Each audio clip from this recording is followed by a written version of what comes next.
Okay, here it is. Yes. It's starting now. There we are. Yeah. That's how it looked yesterday.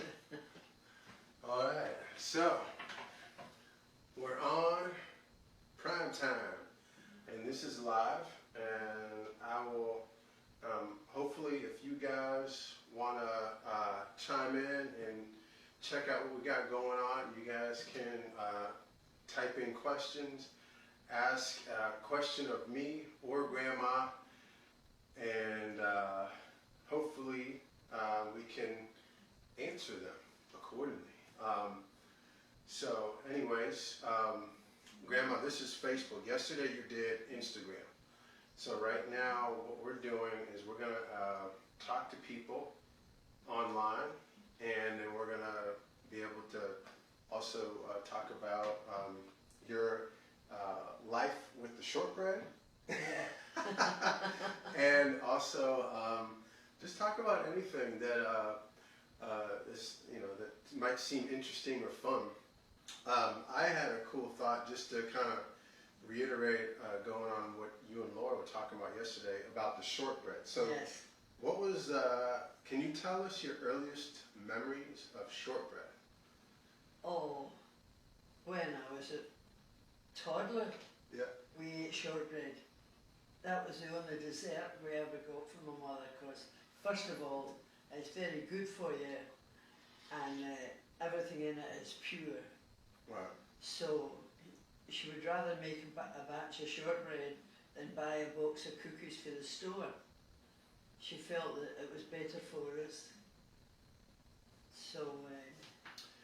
So what would you guys put on the shortbread? How would you guys eat the shortbread back in the day? Actually, we ate it plain. No, would you put sugar on it, or, Oh yeah, or she jam? always had a little sugar on it. Yeah. And it was always just out the oven, so it was tasting really good, you know. Yeah. And also it lasts a long, long time, can last. We tried it one time, we kept the shortbread for a year, although we don't tell the customers that. We don't want them to keep it for a year, and it was still fresh. So did you guys, who was the first person to make, was your mom made it, or did Mary Jane? I've met Mary Jane actually. Oh, you met Mary Jane? I did get a chance to meet Mary Jane. No, well actually it was my grandmother that made it. Okay. And then, of course, she taught my mother. And then after that, my sister Mary Jane, she took over the shortbread, and she was very good at the baking. And she made other things besides shortbread. Oh yeah, she used to make lovely chocolate pie. Oh, we should die for it. It was so good. Now, would she use the shortbread? Would she make the crust of shortbread sometimes, or how would she use the? Would she crumble up the shortbread for the crust? Oh yeah, that's what she used for a crust, was the shortbread. So, and as I say, she would make chocolate pie, she'd make macaroon pie, everything was made around shortbread. Right. Everything, Mary Jane, because it was the best crust you could make. Right. And she was a great baker, you know, that everybody loved them. We could have sold them a dozen times, but years ago we gave more away than we did sell. Selling it. Yeah. I sometimes do the same. So some of you guys, I've sold shortbread, and when people sometimes they ask for shipments from us, I'll sometimes give them an extra little wee bit in the box that I give them. Yeah. So and people appreciate that. You know? Yeah. So sometimes I'll end up. We're doing new flavors now, Grandma. So Yes. So we had you were you don't like the Earl Grey. No, I don't like Earl Grey tea. So, but we're doing lavender too, which is I don't like that. I honestly, it kind of grew on me. My new flavor that we did a couple years ago, that was my favorite. We actually did pumpkin, Grandma. Oh, that's very good. Yeah, you like that? Yeah, Okay. I like that. So we did pumpkin, and that was probably one of our better sellers. Uh-huh. And I think after that, we did lemon. Yes. and I think you like lemon too. I like lemon and chocolate Okay. combined. You put it together. Yeah. So tell me, what was the first time that you actually had shortbread, or what was another thing that you thought shortbread went well with? Did you do chocolate, or what would you do with shortbread? Well, I think that I like naturally the natural shortbread. Mm-hmm. I love that. Regular. I So love that. I do have some regular. I think this is regular. I think. And then I also like orange and chocolate. Orange and chocolate together. Oh, fantastic.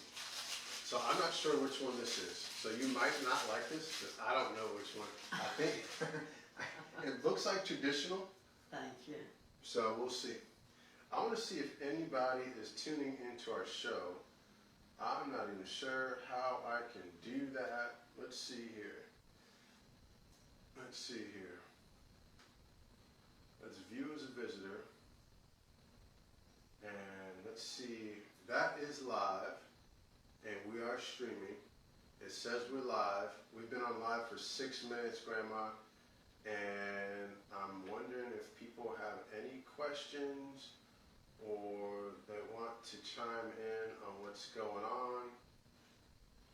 All right. So, anyways, my other thought for you, Grandma, was when you guys had shortbread and it was during the war, would you still take time out for tea and shortbread? Oh yes, definitely. So how long were you over in Scotland? You lived there all your life, right? Yeah, I was born there. And then you lived there till I was 26. 26. So my question for you is, how did it change when you came to America? What was the biggest change for you when you came from Scotland? It was a big change. Was it hard? Was it faster paced? And was there more traffic? And I mean, just what was it like? No, the whole thing was I came here as a nanny. Okay. For 2 children, doctor's children, and I worked for them for a year. So then I could stay in the country if I stayed a year. On a visa? I got I had a visa and everything right away. Okay. Things were different years ago for coming to the country, you know. It was easier to, Yeah. it was much easier. And then I used to make shortbread for the people that I worked for. Yeah. And then they would say, oh, this is great. Could you make some for my friends? And then... So were you paying for the shortbread for the ingredients, or would they buy the ingredients? Oh, they would buy the Okay. ingredients. You got such a little pay, you couldn't afford to buy the ingredients. So anyway, then a couple of their friends took an interest in it. And they says, you should sell this, Jess. I said, oh, I would never think of it. But then so many people kept asking for this shortbread. I says, gee, they really like it, you know. And I would sell some to the little local store. Mm-hmm. And within 4 days they were sold out. They said, would you ask that Scottish woman to make more shortbread? Now, what town what was this? Was it Massachusetts or? Oh yeah, Massachusetts. And how far was this from Great Barrington? Was it in where were you when you first? In Pittsfield. Pittsfield, okay. Yeah. And so Pittsfield, if some of you guys don't know, Pittsfield is in Massachusetts, and it was a very bustling city. Oh yes, it right? was. They had a Macy's, or Yeah. what did they have? They had some department Oh store. yeah, all the big stores in Pittsfield years ago. Right. Now they've got none. Nothing. And they got a YMCA. So when you were there, how long did you au pair, or how long were you a nanny? I just stayed with them for my contract was a year, Okay. and then I met my husband. Carlo. My husband and he was Italian, but Scottish. Yeah. Did they know? Did your friends know that there was another Scotsman in Massachusetts? Were there a lot of Scottish people? No, there wasn't a lot. No. But everybody knew my husband because he was Norman Rockwell's barber for many years. So did people know that already? Oh yeah. Okay. He was more well known than me, but I was getting well known for the shortbread. People would meet me and say, "Oh, that's the shortbread lady." You know? Oh yeah. So it's kind of funny, Grandma. When people see me, they don't know my name, but they say that's the shortbread guy. They never knew my name. So all you people out there, the shortbread lady, her name is Jessie Chabelli, and her name was Italian, but she's Scottish through and through, and she actually married a Scottish man. So so when you met Scotty, they called him Scotty because he's Scotty. Okay. And he loved being called Scotty because he came here after the war, and he never was called Scotty in Scotland. Why would you? He was an Italian. Yeah. He says, "I come to America to be called Scotty," and he was so proud of it. Because he was Scottish. He was born in Scotland. That's right. Mm-hmm. But his mother and father and everybody was born in this place. Yeah. And that's what made the difference. So then when the war came, of course all the Italians were returned, and then he was only known as the Italian. Yeah. You know, he wasn't known as Scotty anymore. Over there. But yeah, but when he opened his barber shop in Lee, and people would bring their friends down to meet him because they say the local people, you know, all became his customers because he was an excellent barber, one of the best. Obviously, there's Norman Rockwell's barber. Yeah, he was Norman Rockwell's barber for years, and when Mr. Rockwell needed a haircut to go and paint maybe one of the presidents and a facial, and he would call Scotty up and say, "Can you work magic on me today?" So, and he always went, and they never had Mr. Rockwell come to the shop because it caused such an attraction, and people were trying to keep his hair. And Scotty said, "No." People would try to keep Norman Rockwell's hair. Yeah, you know. He says he could hardly cut hair for, you know, people said, "Oh, I'll take that lump." And then he finally put up a notice that says, "No free hair today." Well, it was really funny when you're thinking it, you know. Well, he was a star. I mean, he was. Massachusetts was so small. He really was. Plus, being a good barber, Yeah. you know, that helped. So when you met Scotty, he was already cutting hair. He was already pretty well known. And then, did somebody say to you, "You should meet Scotty the barber," or how'd that work out? No, well, they says to him, there's a Scottish family in Lee, the Williamsons, and they have just met another Scottish. I was a girl then, Scottish girl. "Would you like to meet her?" He says, "Yeah." He says, "But I'm going back to Scotland anyway. I'm not staying in America." And she says, "Well, just go and pick her up for us and bring her to Lee for her dinner." And of course he brought me to Lee and took me from Lee to Pittsfield, and it became a regular thing. So then he says, "How long are you here for, Jess?" I said, "I'm here for a year." He says, "Are you going to stay for the year?" I said, "I will, because I want to fulfill my contract." And at the end of that, if you fulfilled your contract, you got a $200 bonus. Nice. So naturally, I'm going to wait till I get my 200, because that had to pay my fare back again. Oh wow! And it was a nice family. He was a doctor, Dr. Wildman, in Pittsfield, and we also had a doctor in Lee called Dr. What was his name? Was this all the way back in? Yeah, when I first came. you know. So in Lee, so you would be, so for everybody who doesn't know, Lee and Pittsfield are about a 30-minute, 20-minute? Just there. Not even 30, No. yeah. Yeah. And so I've been up there a lot of times. So this is Western Massachusetts we're talking about.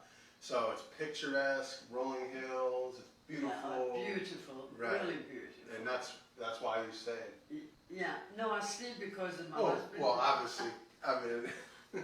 Not just because of the trees. Because he says we'll go back to Okay. Scotland Okay. because his father had a hairdressing shop Fuscos. in Scotland. Yeah. And all his cousins owned barber shops. Go figure. So he says, listen, I do well in America, no doubt about it, but I can do much better in Scotland, in Yeah. Glasgow, Yeah. Scotland.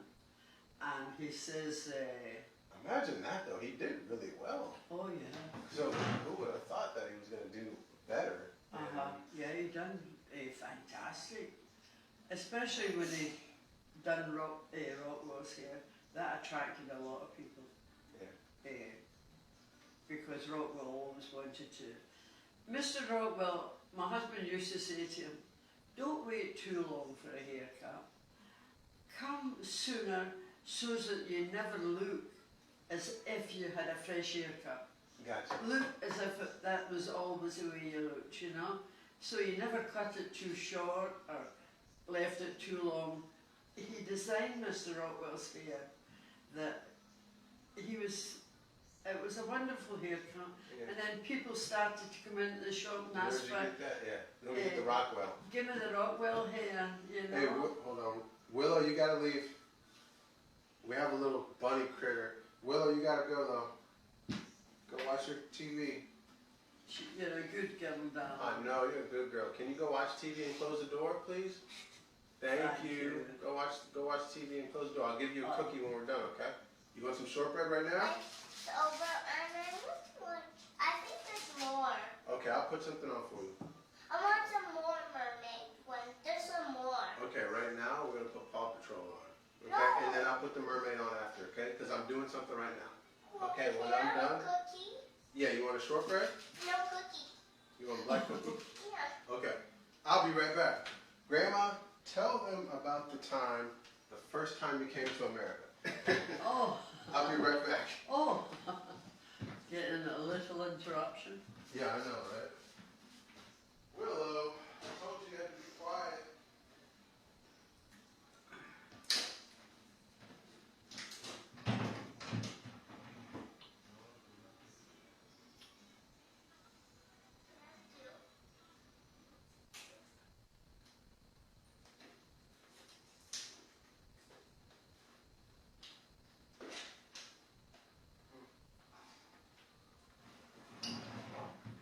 Sorry. Anyways, Is that on? yeah, it's on. Oh, I didn't know. Well, when I first came to America, I came by boat on the Mauritania.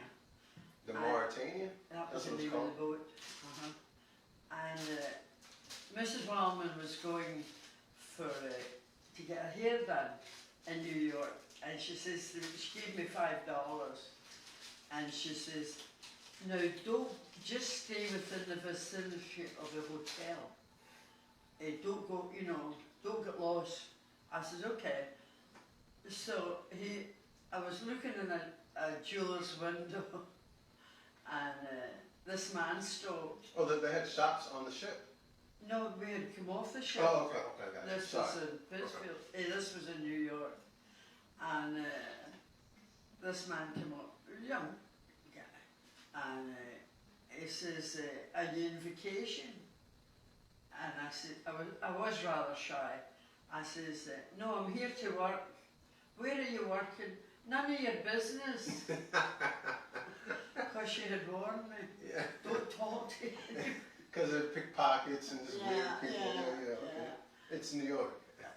So anyway, I says, I'd rather you just move on and not talk to me at all.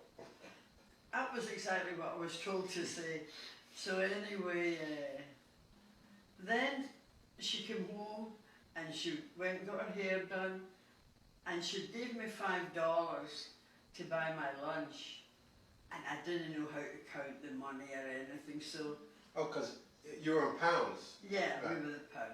Okay. So anyway, I went into this restaurant and I saw donuts. Well, everybody knows a donut, you know. I said, I'll have a donut and a cup of tea, please. And I got a lot of change. I said, oh, well, this is good, because I didn't have a lot of money coming to the country. And that kept me going until we went for dinner. And then we were going into the theatre. She said, I'm going to let you see how it was around Christmas. The theatre here in New York for Christmas, you know. Do you remember what you saw? What movie it was? Of course. What was it? It was a show. It wasn't really a movie, Okay. but I fell asleep. I mean, I had travelled for Yeah. Europe now. Yeah. The last thing I wanted to see was a show. Yeah. Yeah. So, and she says the people round about us couldn't hear.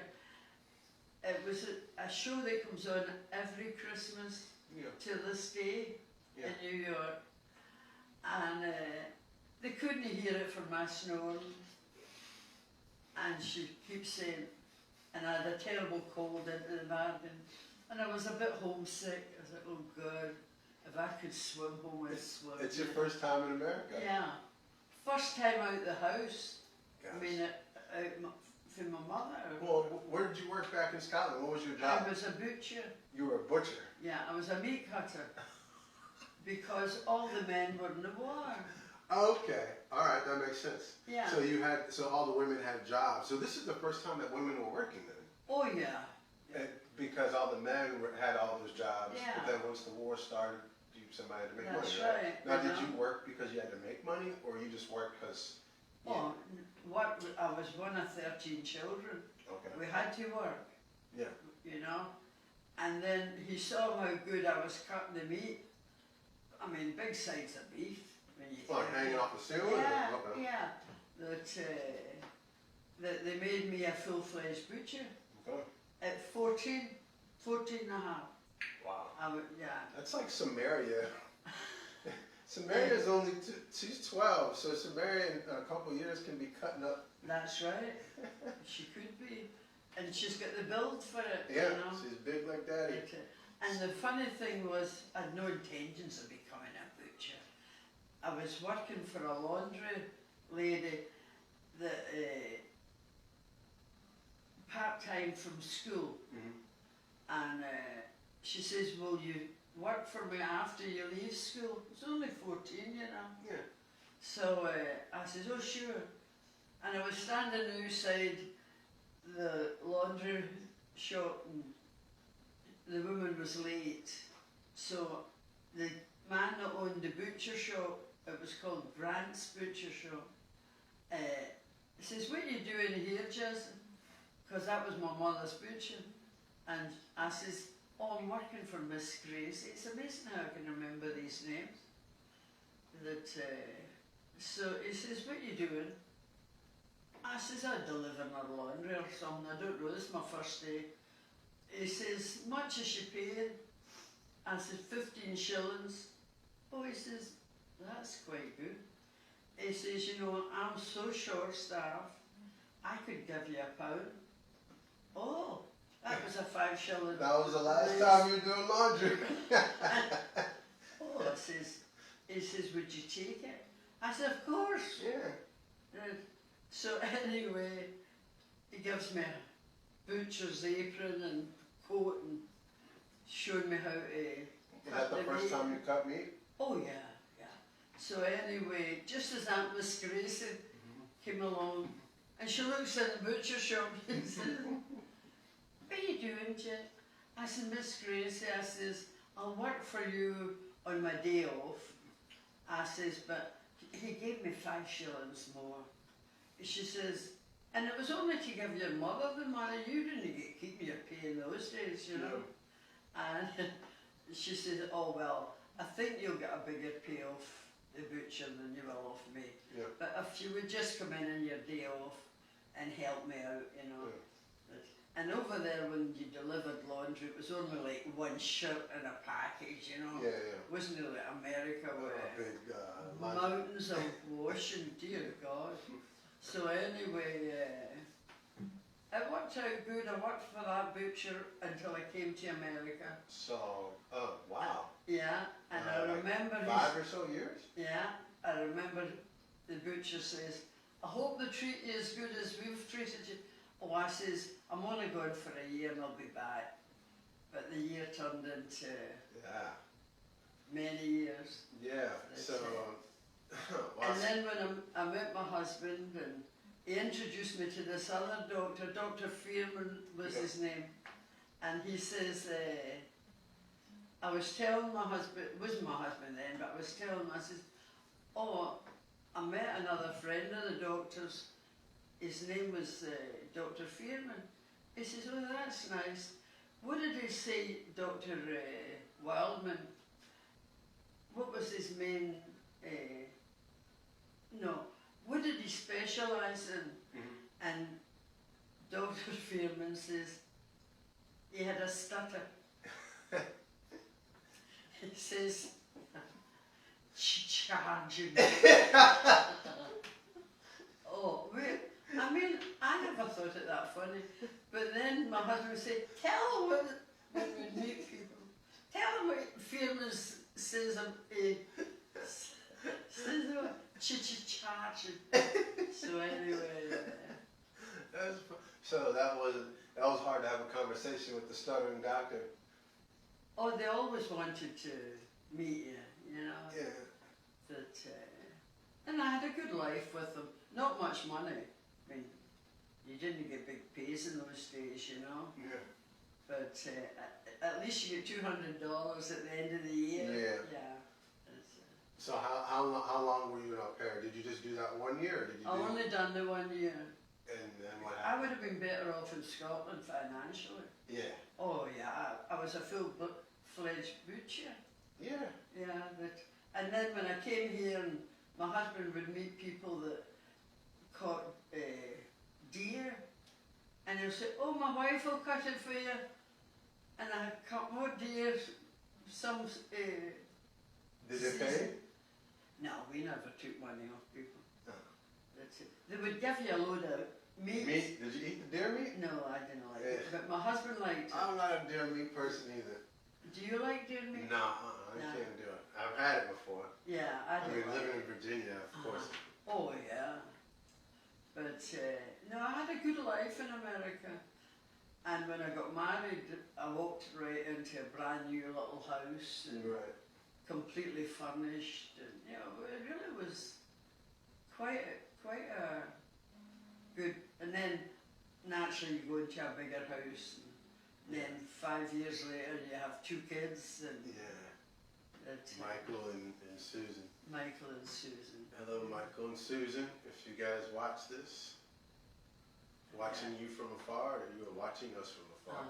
That's it. So Oh, people still, when they see Susan, they'll say, "Oh, I remember your mother used to sell the shortbread when she was a young girl." that you know? actually so funny.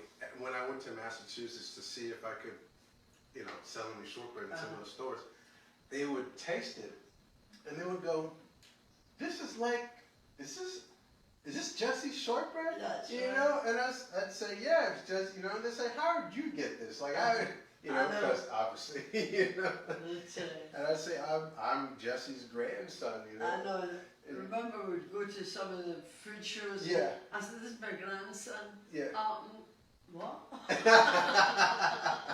Exactly. Yeah. Exactly. But this is her recipe, guys. So if you guys ever check it out on Amazon or AlanScottishShortbread.com on the website, People will buy it. people will buy it. People actually, Grandma, you went on Instagram the other day and people bought it because of you. Yeah. So Yeah, people will buy it. And then once they taste it, they'll reorder. they reorder. Yeah. And they send it as gifts to friends too. That's right. And that's the cool. So that was what you started. Actually, that's what a lot of people would do. You never even wanted to sell it at first. You would just make it at the bed and breakfast. That's all. And then I had a bed and breakfast, Yeah. and what was his name? Jean Charlotte. Yeah. Uh-huh. And Bill Murray. Oh, and Bill Murray. Oh, Shout out to Bill Murray. Bill, I've been trying to get in touch with you. Anybody know Bill Murray out there? Grandma Jessie wants to say what's up to you. Yeah. And then Jean Charlotte loved. I was his housekeeper too. Yeah. I didn't do the actual cleaning. Yeah. I just supervised to make sure everything was all right. And I would hire.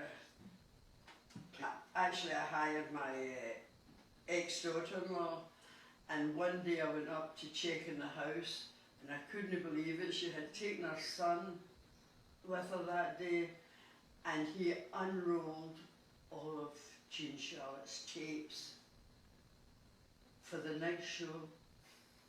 So she lost a job that day. That's horrible. Oh. Can you tell me, or tell these folks, the first time you got to meet Bill Murray? Because you didn't know he was Bill Murray. I didn't know he was Bill Murray. Oh, it's a funny story. He came to I still have a very famous friend. He's a surgeon, Dr. It'll come. It'll come. I'm still friendly with him, and he was there the night in the bed and breakfast, and in comes Bill Murray. Well, he was nicely dressed, but nothing's to say, oh, he's a film star. Was he wearing jeans or something? Or? Yeah, that was all. So he says to Dr. Raven, Dr. Raven says to him, Oh, Carol Raven? Carol Raven. Okay. So Dr. Raven says to him, oh, Bill, you're my very favourite Movie star. yeah. And he says, oh, well, would you give me your room? Oh, he says, no, you're not that famous because I've got a wife and 6 children with me. Now, Yeah. what happened? Did you not have any space in the inn that night? Or? I didn't have I was booked up from January to February. And I had a lot of film stars. Couldn't tell you their name. I never thought to take signatures and all that. I just enjoyed the people. So then I said, I'm sorry, whoever he was. I says, but you have to book in advance for me. He says, oh, you're that popular? I says, yeah, it's amazing. I've just become popular now. And he says, well, do you know anybody that could rent me 2 rooms? And I says, well, there's another place in Lennox that you could, it was called Wheatley. So anyway, Bill Murray, Dr. Raven says, just a minute and I'll call him. Call Wheatley. So he called him, got him 2 rooms. Next morning, he came in to see me. He says, can I book up for next week? Now? I said, oh yeah. I just by short had just got a cancellation. Otherwise he wouldn't even have got the room. Yeah. Pardon me. So anyway, when he came back the next time, Dr.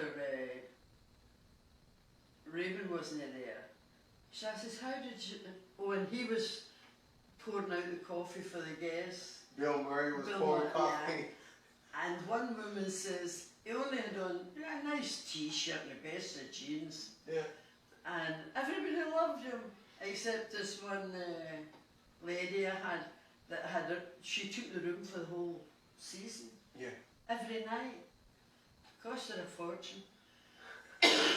But anyway, because she never could get service that she got like for me. Of course. Oh, You're the pardon best. me. What's it do? Because when I would go shopping, she'd say, can I come? I said, oh, okay. Shopping to the stores or shopping like... No, for the stores. Okay. And she'd say, I'll treat you to lunch. I said, I don't have time, I have to just... Yeah. But I says to Bill Murray, how was your room? He says, don't ever recommend that place. Oh, the He week. says, unless he's a millionaire. I think it was about $400 a room. Are you serious? And that was a long time ago. Yeah. And he had to have a separate room for his sons, his two young boys, lovely boys. But oh, they were characters, but they were lovely boys. I ended up, when Bill Murray came to Great Barry, no, Lennox. It's Lennox, right? Yeah, when he came to Lennox, he came in a great big van, you know. So I'd say to him, you can't go about the town with a big van. There's no room, you know. Yeah. I says, I had a nice little Chrysler. I says, just take my car, leave yours in my spot, you know. Yeah. So he went about town in my spot, and then if he had is that? It's somewhere. Oh, if he had to go to a concert to rehearse, Yeah. his wife's name was Mickey, and I just found all that, the addresses again. So I hope I hear from you, Mickey, and Bill, and he was up speaking on the stage, Bill Murray, you know, Yeah. it was, and all of a sudden, his young son, they were just, Yeah. Like Willow. yeah, and he whistled the whole place. I never knew this place was in this area, but it's a very private little place where special guests go and act, you know. Yeah. And the wee boy went, shh, big loud whistle. Everybody was running laughing because Bill Murray was rehearsing. Yeah. So afterwards, Mickey Murray says to me, oh, I have to go out. Well, when we were going out that place, well, the four of us went out like that. We didn't want other people to see us and to know who she was, Yeah. you know. So when it finished that night, it was a lot of film stars there. Bill Murray says to his sons, why did you do that when Dad was talking? He says, well, you taught me. He says, I know I taught you, but not to do it in a time like this. He says, oh, I thought it was so smart, these kids. I just thought any time was a good time to let my whistle go. And of course everybody's rolling laughing because you can all hear. It's a very small hotel that's in Lennox. Yeah. And it doesn't have a name. Would you believe that? And it's only for special people. Yeah. It was all film stars that night that were doing something. Yeah. And then I got invited, they were having a big party, and I got invited to the party, but I couldn't go because I have to get back to my bed and breakfast. Oh. You know, I missed out on a lot, but my bed and breakfast was more important, you know. Yeah. And if you ever saw it, it's in the centre of Shortbread. Oh my. I think I might have passed not the actual place, but I've been through Stockbridge. Uh-huh. I really do like Stockbridge and Great Barrington. And as you go up Hold on. along, We're on camera. okay. You are? Yep. So are we You done? guys are. No. Oh. Sort of. I was gonna finish up in a little bit. So, thanks, Grandma, for that story. Bill Murray, if you are out there, you need to get a hold of Grandma. Yes, please, Because Bill. She's been trying to get a hold of you. And you too, Mickey. I've been trying to get a hold of the two. I've heard this story before, and we've actually tried to Facebook and whatever. But if anyone know Bill Murray, give Jessie a shout out. Hit us up on Facebook because she just wants to see your bright and shining face. We love Bill Murray too. I'm a Ghostbusters fan through and through, and all his catalog and collection. I love Bill Murray. He's actually a really good artist in what he does. Thanks for watching, guys. Alan Scottish Shortbread family out there. If you wanted to know what we were munching on today, I was munching on lavender. Yeah. I think she had traditional. I did. She had traditional. She loves the traditional through and through. So go on the browsers, Amazon, AlanScottishShortbread.com. Go on our website. We've got amazing deals right now. Right now we've got 3 flavors. Yep, fantastic. 3 flavors. We got pumpkin, lemon, and traditional, all for a really low price. If you want 6 of our small boxes, which are basically half the size of that, we've got 6 of those for one low price of $19.99. And if you are watching on this feed, either today or tomorrow, the next couple of days, you'll be getting some nice little goodies in your box because we're mixing up new flavors as we speak for Harney & Sons teas. And we're making test batches. And I cannot eat all the shortbread. Grandma cannot eat all the shortbread. And so you've got to help us out with the extras. So go ahead and order, and we'll be sending you guys little treats, little extras, little goodies, free of charge from our bakery to your house. And traditional shortbread is my favourite, and I'm certainly not going to change at 92. I'm going to get her. Guys, you keep tuning in. I'm going to get Grandma to like some other type of shortbread besides traditional. I've got some other flavors. I got some other ones for her that she might like. They're good, yeah. So guys, thanks for watching, and we're out. So go ahead and wave goodbye, Grandma. Oh, Wave to the lovely thank folks. you. And yeah, love you guys. Love you guys.